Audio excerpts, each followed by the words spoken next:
एक तोता पेड़ के ऊपर बैठा था और यमराज जी नीचे से जा रहे थे। तोते को देख करके यमराज जी हंस गए।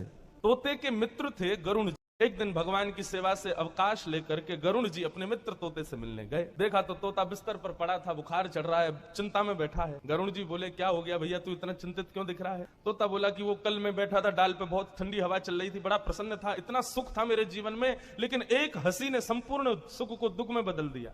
बोले हंसी ने?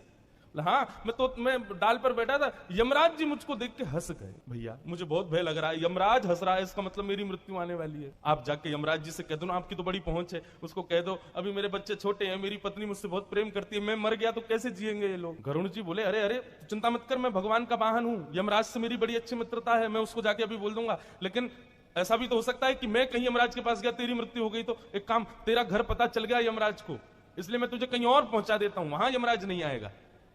और गरुण जी तोते को लेकर 7 समुद्र पार, एक समुद्र के बीच में टापू था, वहां एक गुफा थी, उसमें छोड़ाए।